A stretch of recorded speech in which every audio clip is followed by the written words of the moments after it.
What if the Mad King Aerys was killed at Duskendale and Rhaegar became king? Let's explore the depths of it in the video. Before we begin, shout out to our channel Hands of the King, Sir William 1767, Zackary Citti, Joao Santana Nascimento, James Dickson, and Derpy NPC. We appreciate your support. Now let's begin. The night sky above Duskendale is not peaceful, instead burning with the red of torches and fiery siege ammunition. Fire arrows thud into the thick walls, and smoke drifts over the narrow streets. The combined Targaryen and Lannister hosts pound at the gate, but deep within the bowels of the Dun Fort itself, all is still except for the clatter of iron chains. Sir Barristan Selmy kneels on the stone-cold floor. His wrists are bound, his lips split, his body covered in the wounds he's taken in an attempt to rescue the king. Dany's Darklyn watches him with dark eyes, devoid of all pity. The mighty Barristan the Bold. Not so bold now, I think. Beside Dany's, Sarala, the lace serpent, trails her long fingers through Barristan's graying hair, as if to toy with him. He thought he could spirit away the king. Instead, he's just given himself as another hostage for us. How does it feel, White Knight, to know you failed your mad ruler? I bet he's so pleased with himself, Dennis. Barristan coughs blood onto the cobblestones. He's been tortured and is in poor shape. He wheezes out a plea. Kill me, if you must, but spare the king. A laugh rises from the shadows of the prison. Aerys Targaryen slumps in his chains, filthy and half-starved, and his hair a tangled mess about his face. His teeth are red from biting his own lips raw. My white knight, come to save me. Shackled beside me now. Worthless. Worthless. Sarala kneels beside the king, touching his cheek tenderly as if to comfort him. Then a piercing wail fills the cells as she produces a heated knife, hot from a nearby fire, and plunges it into the king's chest, dragging a red line down his front. Barristan surges against his bonds until the iron chains cut into his skin. Stop! You will kill him! Perhaps that is what would be best for the realm. The torturer goes too far. Sarala's blade cuts too deep. Aerys screams again and again until his voice breaks. Then there is silence. He slumps forward, the light gone from his eyes. Sarala suddenly staggers back, eyes wide, despite his own comments. Dany's seems just as shocked. No, wait. I did not mean to kill him. I was only toying with him. My hand slipped, and he... The deed is done, Sarala. We cannot take it back. He deserved it for the way he denied us. Barristan lowers his head, his voice little more than a whisper. Gods forgive me. I have failed. When Sir Barristan does not return after the night is done, Tywin gives the order for Duskendale to be sieged. He gave the White Knight his chance to rescue the king. Rhaegar can barely protest as the gates to Duskendale are shattered and the doors of the Dun Fort itself are pried open by Lannister soldiers. Prince Rhaegar and Lord Tywin Lannister enter the prison on the lower levels, side by side, the stench of blood clinging to the air. Rhaegar halts as his violet eyes fall onto his father's broken body. He's quiet, more full of sorrow than rage. He kneels and brushes the tangled hair from his father's face. The former king's body is already cold. Father. From the corner of the cell, Barristan lifts his head weakly, shame burning in his eyes. Forgive me, my prince. I could not save him. Rhaegar rises, his face hardening. Tywin gives the order. Sarala and Dany's Darklyn are dragged forward, forced to look upon what they did to the king. Dany's is beaten and bound, but still holds himself proudly. We gave the realm mercy. He was a mad fool. You should be thanking us. You slew your king. You waged war upon the crown. There will be no mercy. Sarala tries to speak, her words tumbling hastily from her mouth. Enough. Lord Tywin speaks the truth. There can be no mercy for the likes of you. Dany Starklyn and Sarala of Myr are dragged back to the surface and executed before their own court. Their heads roll onto the stones, dark blood spreading beneath their bodies. The rest of the Darklyns, along with House Hollard, are herded forward. Not just the men, but the women and the children are to face punishment. They kneel in a line, faces streaked with varying combinations of grief, shock, and anger. Rhaegar studies them all, his own grief warring with the rage he feels for his father's death. His fists clench and unclench, and Tywin studies his expression carefully. Finally, Rhaegar relents. Your lines will not end today. Not in blood, at least. All men here will take the black. The women among you will serve the Silent Sisters. Your lands, titles, and possessions are all forfeit to the crown. There is a ripple of gasps. Some sob, some cry out in protest. Others dare not raise their voices and only stare on in stunned silence. Tywin leans close to his new king. You are wise to show a level of mercy, though I would have ended their lines entirely. Rhaegar meets his eyes, unflinching, but does not answer his hand. From a chest among the possessions of House Darklyn, a Valyrian sword is drawn forth, the ancestral blade of House Darklyn, known as Duskblade. The blade is dark as smoke, its golden pommel glints in the firelight of the hall. Rhaegar lifts it high so all may see. It now belongs to House Targaryen, who wield a Valyrian steel blade once more. He lowers it gently to show a small boy standing beside him, held tightly by the arms of their mother, Rhaella. Viserys clutches Rhael's skirts, wide-eyed as he stares at the smoky blade. One day this will be yours, brother, along with all the lands of Houses Darklyn and Hollad. They will be held by you as soon as you come of age. When the royal procession returns to King's Landing, Rhaegar is crowned and anointed by the High Septim. The lords and ladies of the realm kneel to him. His hand, Tywin Lannister, proclaims his titles. All hail his grace, Rhaegar of House Targaryen. First of his name, King of the Andals, the Rhonar and the First Men, Lord of the Seven Kingdoms, and Protector of the Realm. Long may he reign. Rhaegar stands silent in the hall after the ceremony is concluded, the distant voices of the assembled nobles echoing in the halls. He is approached by Barristan Selmy, who kneels before him and offers his sword. He has been cleaned of his blood, but his face and body still bear the wounds of torture. I swore to defend your father, and I failed. Command me. Should you seek my life as retribution, I will not fight at your grace. Should you see me still worthy, I will serve you until my death. Then rise, Sir Barristan. Serve me and serve my realm. We have much to do. Later that night, Rhaegar stares into the star-filled sky. He looks northward, his gaze fixed beyond the lands of men. His voice is barely a whisper, meant for no one but himself. The song has begun. The bloody affair of Duskendale still lingers in the memory of the realm when Rhaegar ascends the Iron Throne. He is young and untested, but the court breathes easier. Gone are the days of Aerys' wild rages, nonsensical commands, and cruel whims. Lords and small folk alike whisper that perhaps the realm was spared a long descent into madness by the former king.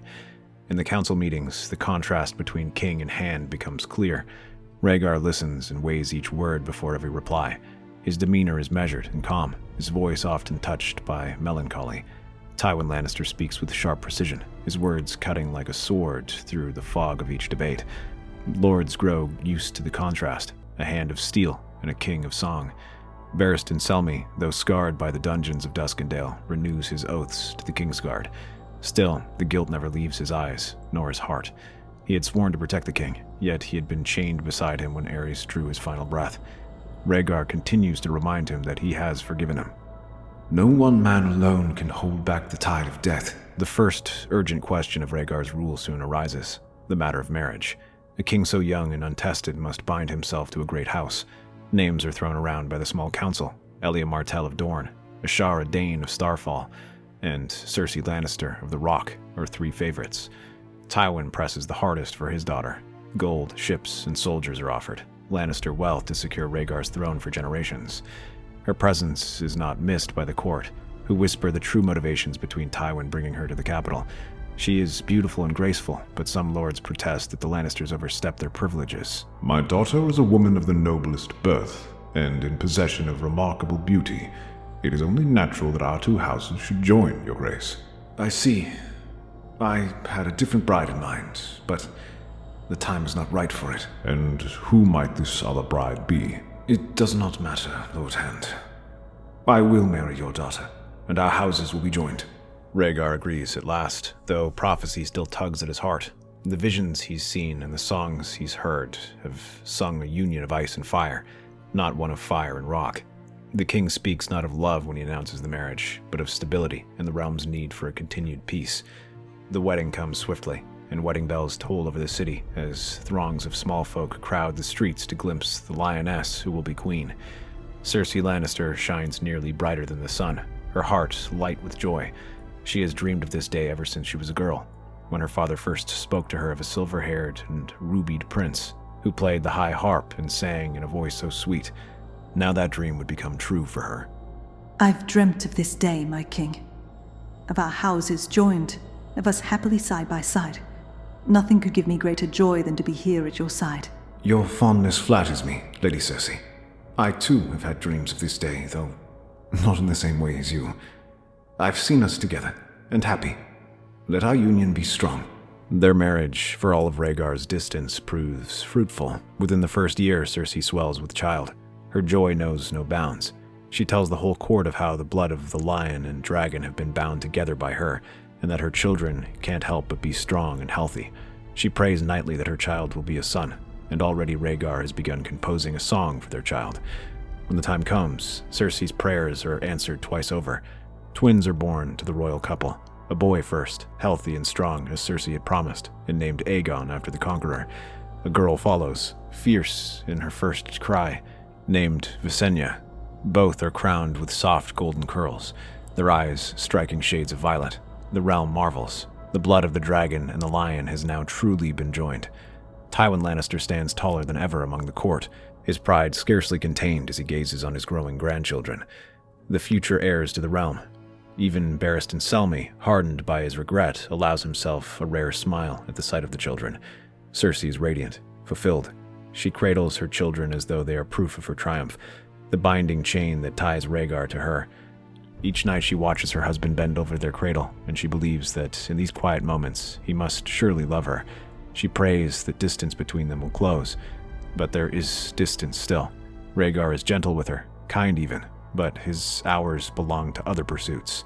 He lingers over ancient tomes, scours records of prophecy, and plays his harp long into the night. When he holds Aegon in his arms, his words are not of the child's strength or laughter. He whispers of songs, of destinies, of a darkness yet to come. He murmurs of ancient songs and prophecies as though the babe might understand. Cersei listens, baffled and uneasy. She smiles when he looks at her, but resentment coils in her chest. She has given him heirs, a strong future, a perfect marriage in the eyes of the realm. Yet still his heart drifts elsewhere, to shadows, to dreams, to some fate she cannot share. I thought you would love me, Rhaegar. I've given you children, heirs for your realms, and yet you still do not look at me. You continue to look at the stars, like they'll give you some answer. All of the truth will be revealed in time, my love. I can give you my kindness and my heart, but my mind is needed elsewhere. Unbelievable. Maybe someday you will see the foolishness of your children's fairy tales and become a real man. Cersei storms off, and that night the king and queen sleep in separate bedchambers. Still, as the years move forward and the realm adjusts, a third child is born to the pair. Rhaenys, named after the conqueror's younger sister. Cersei wants more children, but Rhaegar is satisfied. He says the dragon now has its 3 heads, and the realm will prosper under their rule. Cersei is dismayed, but there is little she can do, as the king will no longer share her bed. With Rhaegar ruling, the royal family returns to peace. After some years of mourning, Rhaella Targaryen is given leave to marry the honorable knight Bonifer Hasty, a man she had loved in her youth. Her second marriage is more fruitful than her first, producing a healthy daughter in only its first year. The girl is named Daenerys Hasty I. Viserys, meanwhile, grows in the halls of the Red Keep, amongst its shadows, but he never falls to darkness like his father. His brother, the king, sees to that. Rhaegar keeps him close, not only as a prince of the realm, but as a ward to his own ideals. From his boyhood, Viserys is placed beneath the stern eyes of the Kingsguard, who watch him silently for any sign of madness. Barristan Selmy teaches him first, running him through the basics of swordplay, shieldwork, and the unyielding discipline of a knight. Sir Arthur Dayne follows, showing him not only how to wield a blade with grace, but also how to temper steel with honor. And Gerald Hightower, the White Bull, impresses upon him the weight of duty, reminding him that a sword without a strong heart wielding it is a sword without direction. The training yard becomes Viserys' world. Where other boys chase at play, Viserys is rigorous in his training. He learns the cuts of the longsword, the thrust of the spear, and the balance of blade and shield. Whenever he stumbles, Barristan is quick to set him back on his feet. The old knight is eager not to fail the boy as he failed his father. When Viserys grows arrogant, Arthur humbles him with a flat of dawn. The boy who once clung to his mother's skirts and showed signs of growing madness becomes a youth who can spar against 3 other squires at once and still hold his ground. Yet his lessons are not of war alone. Rhaegar himself tutors Viserys in the histories of Westeros, in the mysteries of prophecy, and the song of ancient Valyria. The king's voice is quiet, melodic, and patient as he turns the pages of a dusty tome, but always his eyes drift to some distant horizon. Viserys notices, and though he cannot yet name the burden that haunts his brother, he learns to listen, to weigh, to question. On his 14th name day, the court gathers in the throne room. The air hums with expectation, lords and ladies craning to see what gift the king has chosen for his younger brother. Rhaegar rises from the throne and gestures for Viserys to kneel. You are no longer a boy, Viserys. You have been shaped by steel and sharpened by wisdom.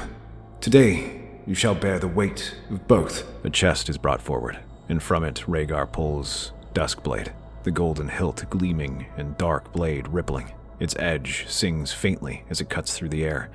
A blade once sworn to treachery, now reforged in loyalty to the crown. Rhaegar touches it to Viserys' shoulders. This is Duskblade, the ancestral sword of House Darklyn. Their name is ended, but their steel remains. It shall be yours, brother, and through it the honor of Duskendale is restored. Rise, Lord of Duskendale, and wield this sword as your own. Viserys feels the weight of the weapon as it settles into his hands. It is heavier than any practice blade, though lighter than true steel. The room tilts around him as lords murmur, whispering at this elevation of the king's brother. He is more than just a prince now. He is a lord with lands and oaths sworn in his name. I swear it shall serve the realm as I shall serve you, my king and brother. Cersei scowls faintly, her own hand resting on the shoulder of her young son Aegon. She believes the blade should have been his, and her and Rhaegar have fought about it. Aegon will have a sword, my love, and its name shall be Lightbringer. Still, the words had not calmed the queen. She watches Viserys with disdain as he rises. That night, Viserys stands in the courtyard, training with his new sword, the moonlight glinting along its steel. Barristan finds him there and speaks to him in a soft voice. A sword is an oath to the man who gave it to you, my prince. Wield it with honor, and that honor will outlive you. Wield it without, and it will shame you forever. Then I will make this blade, and the realm remember me kindly. The people come to proclaim Viserys as Dusk Prince, Lord of Duskendale. Cersei watches with paranoia, and Tywin with dissatisfaction. The Lannister faction spreads rumors of how the king favors his brother more than his own heir, and how foolish this decision is. As Aegon grows, he is trained fiercely and taken to visit his uncle Jaime in Castle Rock to train under him directly. Cersei pushes her son, claiming he must reach the same heights as Viserys. As the years trudge forward, the crown weighs heavy on Rhaegar's brow, but heavier still are the visions that haunt him. In the small hours of the night when Cersei lay asleep beside him, he stands before the window of their bedchamber, harp playing softly, and his gaze northward, always northward. Viserys has grown, Rhaegar's children have grown, but Rhaegar still dreams of the wall. He sees it in his dreams, the wall collapsing into snow, a tide of dead monstrosities pouring forth and invading the lands of men, the night swallowing the sun, and all the light of day with it. Rhaegar commands gold, grain, steel, and men to be diverted to the Night's Watch. Riders and ravens are sent to every holdfast north of the Twins, warning them of what is to come. The lords bow their heads and acquiesce to his demands, but quiet discontent stirs beneath their courtness. Few believe him, and even some of those who do not approve of his methods. In the south, whispers spread. Madness runs in the blood, they say, over cups of wine. The father burned men alive, now the son chases shadows in the snow. The king is chasing dreams while villages starve from the vast amounts of supplies he's diverting. Tywin Lannister's words carry the furthest. The hand of the king bends his head in public, but in private chambers he sows the seed of discontent among fellow lords and ladies. A king must attend to his people, not chase phantoms beyond the wall like some children's fairy tale. Tell me, my lords, what threat have these white shadows the king speaks of posed to you and your lands? He wastes your time and treasure on half-ruined castles beyond the wall and half-remembered ghost tales. It is enough to make doubt fester where once there had been loyalty and admiration. In the Red Keep, another plot smolders. Cersei moves like a shadow through the halls, her beauty still undimmed, her smile a mask of sweetness for the venom beneath. She watches her children grow with a mother's pride, but her mind strays most towards her eldest son and his claim. Aegon has his father's poise and her own golden ferocity. She feeds him stories of ancient kings of the Rock, of their glory and of his destiny. Whenever Aegon falters, Cersei whispers courage back into him. When he swells with pride, she fans that flame. One night, as mother and son stand alone in the gardens, she sets a hand upon his shoulder. Your father continues to look to snowmen and shadows in the dark, but the realm looks to you, Aegon. The people want to follow a king who sees them, not mad prophecies. This should be yours. You need only be bold enough to claim it. Aegon, still young but eager, looks out at the city of King's Landing as though it already belongs to him. The realm slowly turns against their king. Songs that once praised the silver and rubied prince twist into mockery and japes. A ballad spreads through the taverns of King's Landing, singing of a harp-playing fool in a crown who saw monsters in every corner and wept in fear. Children laugh, lords mutter as they realize what it truly means. Rhaegar was mad, just like his father had begun to become before him. In the small council chambers, voices rise against him. Lords plea for their coin back and for it to be spent on fleets, feasts, and harvests instead of the wall. Tywin warns of rebellion and discontent. Rhaegar hears them, yet his eyes always stray away to maps of the north he keeps hung on the walls. You do not see it. When the snows fall and the dead walk, the crown will not matter.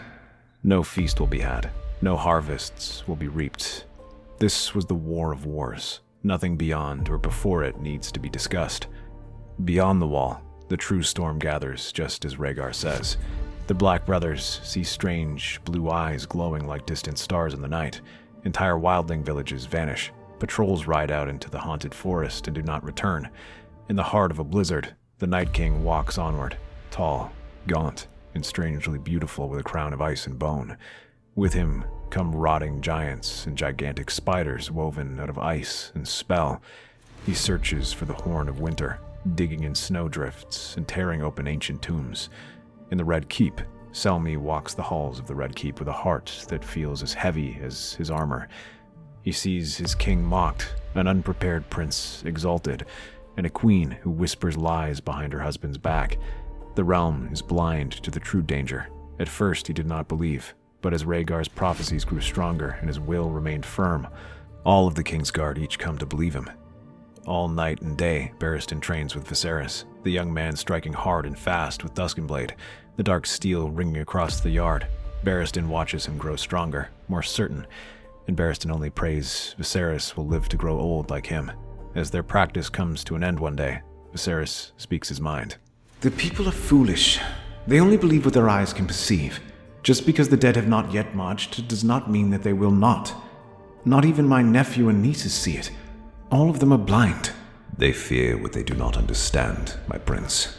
They cannot see Rhaegar's visions, and so they can only hear his words, and his words frighten them. If they can choose to believe the White Walkers are a false tale, then they will, because it comforts them. Then I will make them believe, with all my heart. And if I cannot, then I will at least be ready. No, we will be ready. Yes, you are right, Viserys. The Kingsguard stands with you.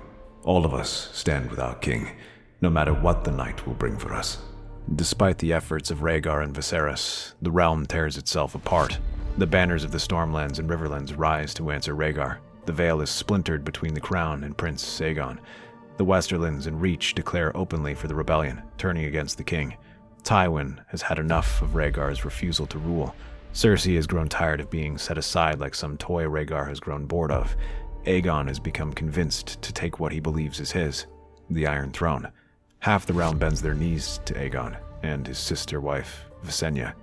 Aegon and Visenya are wed hastily and declared the new king and queen of the realm in opposition to their father.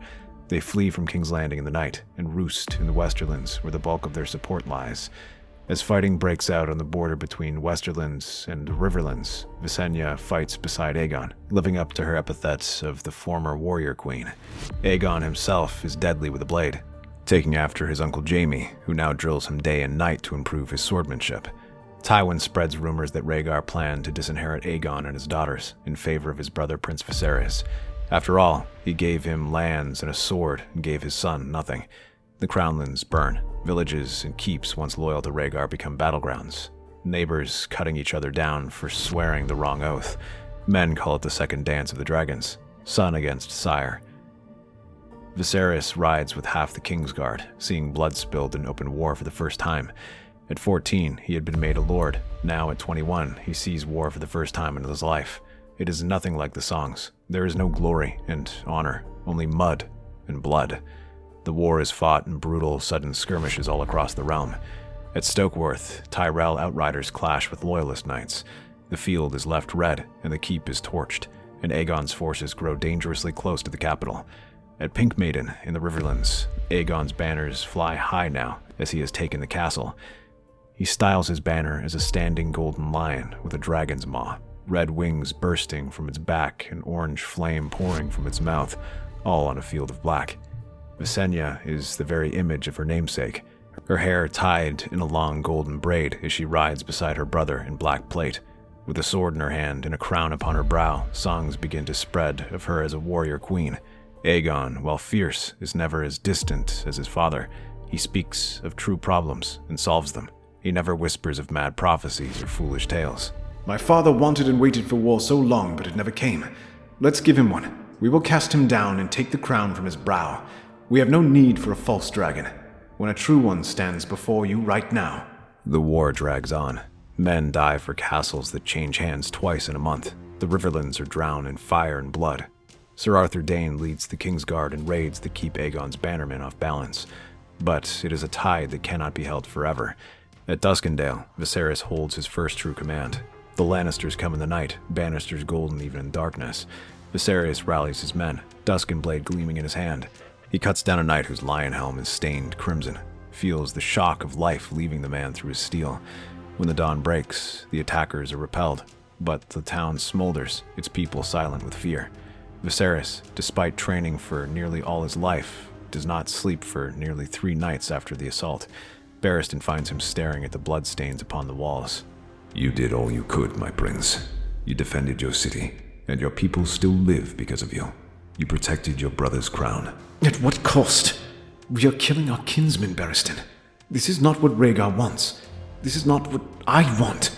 How can Aegon and Visenya be so foolish to turn their backs on my brother? How many more keeps must burn before my nephew is satisfied? Barristan lays a hand upon his pupil's shoulder, and they stand together in silence for a time. Viserys grips Duskblade tighter. The sword feels heavier than ever now. Word spreads of the atrocities. In the Stormlands, fields are salted to starve loyalists. In the Reach, villages loyal to Aegon are put to the torch by men sworn to the crown. No one's hand remains clean. And through it all, Cersei's shadow grows longer. She writes letters in Aegon's name, promising rewards to lords who desert Rhaegar, cursing those who stand against him. At court in Castle Rock, she whispers to her son that his father is no longer king, only a dreamer who lets the realm bleed, when he should be setting his crown aside peacefully. Aegon listens to his mother's every word as Visenya sharpens her sword. They swear to tear apart their father's misguided rule. In King's Landing, Rhaenys stands apart from them, still supporting her father, but despairing that the war has torn both sides of her family apart. But at the end of the first year of war, the realm has split beyond mending. The North, the Vale, and the Riverlands still ride for Rhaegar. The West and the Reach still bend the knee to Aegon. Dorne and the Iron Islands watch and wait, their silence like a dagger in the dark. The Crownlands are divided, torn between loyalty and rebellion, their fields the bloodiest of all. Viserys marches beside the Kingsguard, ever deeper into the chaos. Each battle steals him further, each loss etches lines in his face beyond his ears. When he looks into the mirror, he does not see the boy who once dreamed in the Red Keep. He sees a man tempered in fire, carrying a sword that demands more from him with every swing. In the far north, wind screams across the ice-bitten lands, carrying the howls of horrible creatures far older than the age of man.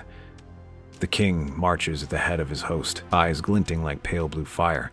He kneels for a mound of snow and ice. It reaches in, finding a horn wrapped in fine black furs.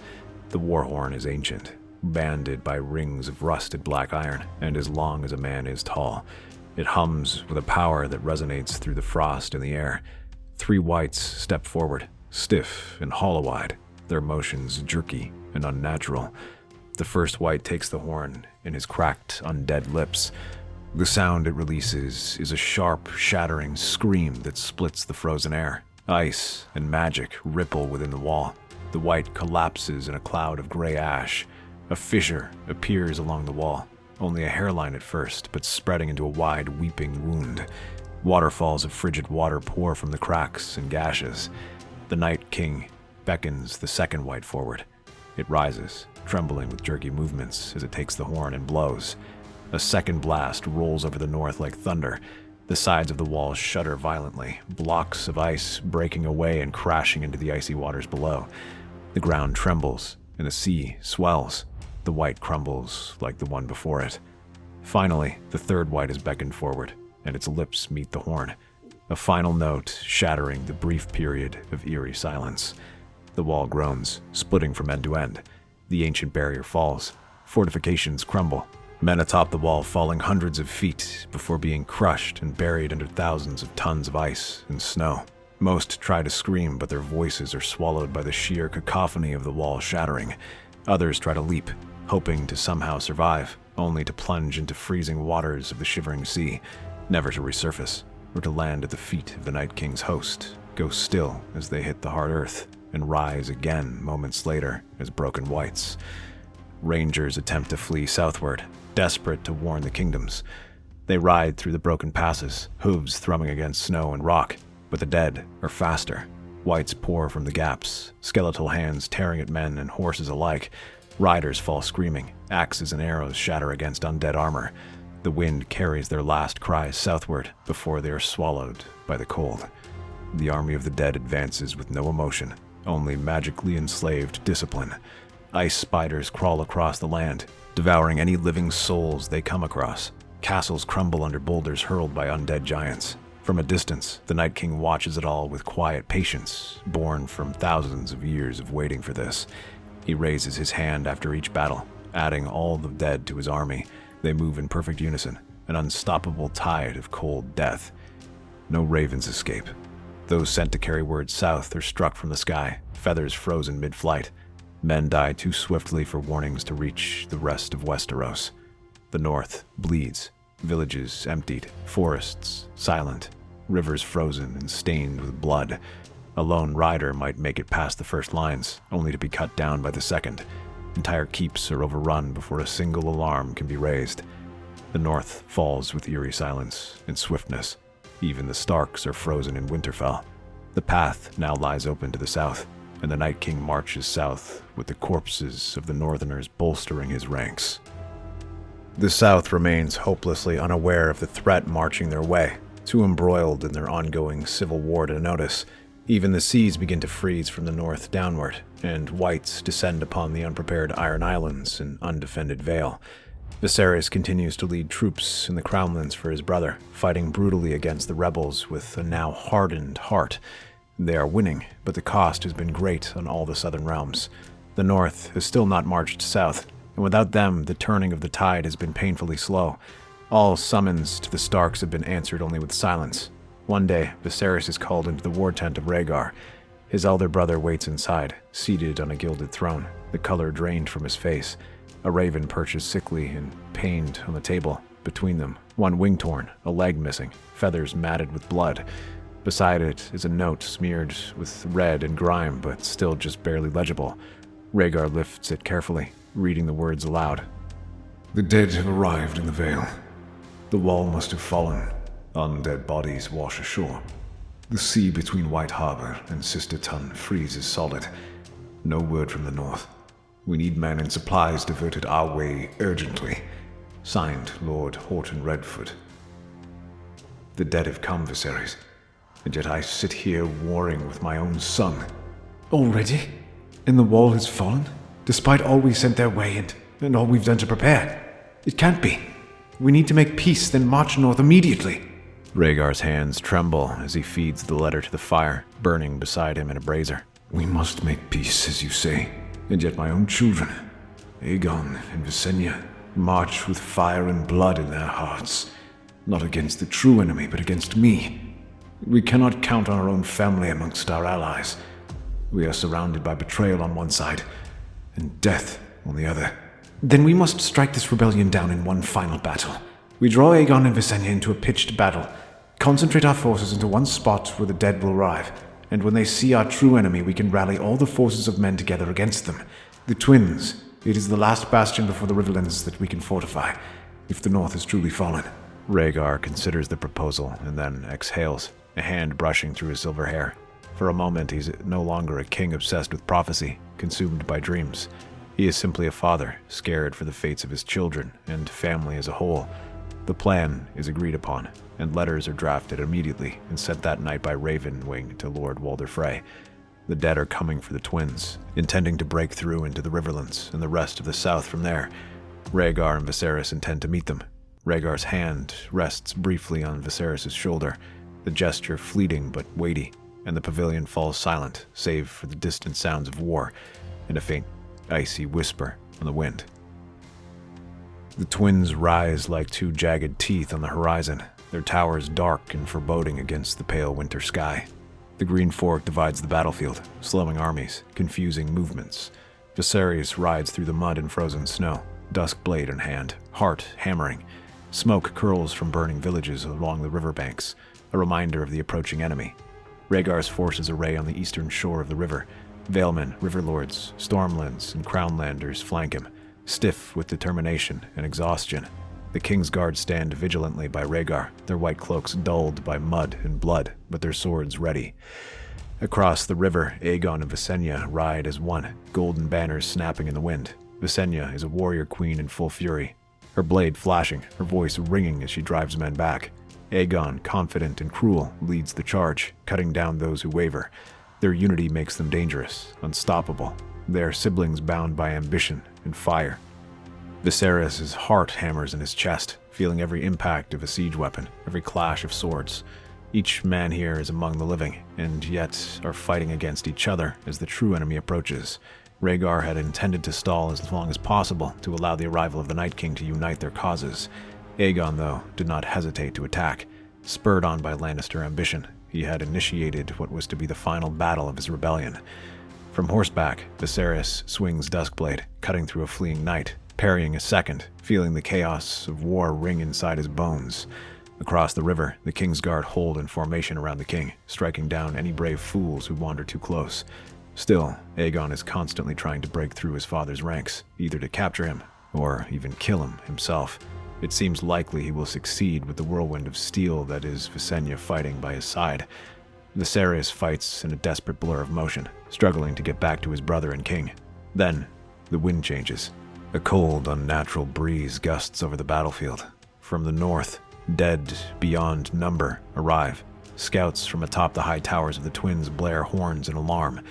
3 blasts, signaling the arrival of White Walkers and their army. Giants, ice spiders, and whites, their numbers endless and patient. The two armies' rhythm fractures. Men pause, panic flickering beneath their helms. Rhaegar takes up a cry to try to rally both armies. The dead have arrived! Rally with me, and we will drive them back into the frozen wastes for the good of all mankind! As the defenses of the twins are broken, Aegon's flank is struck. Visenya fights a graceful White Walker, slashing and spinning, but a giant slams her into the ground. It slams again, crushing her body beneath its bulk. Aegon rushes to avenge his sister, but falls a moment later as a horde of ravenous whites descend upon him. The golden-haired prince is torn to bloody pieces, as the first snow begins to fall over the Trident. Rhaegar watches his children fall as he is surrounded. Men break and flee around him. The Kingsguard holds strong, but 7 knights can only do so much against the endless tide. For every enemy killed, 2 more immediately take its place. Rhaegar looks across the field and locks eyes with the Night King. As he does, a frozen arrow takes him in the chest. More sprout from gaps in his chest plate. feathering him. He dies with a woman's name upon his lips, falling from his horse. The Kingsguard cry in horror as half their members are dragged from their own horses into the snapping jaws of wights. Seeing the carnage, Viserys roars and takes up Duskblade once more. A small group of loyal men follow him toward the king's corpse, falling as they fight for their prince to make it through. The Night King approaches Rhaegar's corpse with cold dispassion. He touches a finger to the fallen king's forehead, and instead of turning, his body turns to ice and shatters. The battlefield becomes a blur of blood and snow as Viserys reaches the Night King, swinging Duskblade for his neck. The cold monstrosity counters with his own crystal blade, batting Viserys' sword aside. Viserys fights like a demon, his armor rending and skin tearing as the Night King toys with him, finding gaps in his defenses and tearing bloody wounds across his body with his cold blade. The Valyrian steel is deadly to him, but Viserys cannot even reach him with it. All he needs to do is cut him once, but he cannot find the opportunity. The opening comes when a roar is heard. Both the Night King and Viserys turn, still locked in their life-or-death clash. Barristan Selmy hurls himself at the Night King, slamming his full body weight into the frozen monster. Both stumble, but the frozen blade slips under Barristan's armpit and finds his heart. The knight gasps and yells for Viserys to strike the finishing blow. Duskblade flashes, slicing through the Night King's frozen armor. The Valyrian steel finds a cold blue heart and cuts it in two. The Night King's blue eyes go wide, and he stares upon Viserys' face, reaching up to touch it. Before he can, he explodes into thousands of shards of ice like so many pieces of glass. Viserys catches Barristan's body as he falls, holding the old knight as the army of the dead begin to collapse all around them. Ice spiders melt, wights fall apart into bones and blood, and undead giants slump over now unmoving. The world is broken, and yet Viserys still lives. He clutches the old man who trained him quietly for a time, staring into the snowy winter sky. The war is over. Much of the realm bears the scars of the two bloody wars. The North and Iron Isles lay empty and desolate. The Vale is nearly just as destroyed. The Riverlands, Westerlands, and Crownlands are soaked in the blood of two warring dragons. Barristan Selmy gave his life to save his prince, and Viserys struck down the threat of the White Walkers once and for all. Yet the victory is bitter. Much rebuilding is to be done, and even then the Seven Kingdoms may never be the same. Countless lives were lost, and countless keeps burnt to ashes. Amongst the grief, Viserys is crowned king as the last living male Targaryen.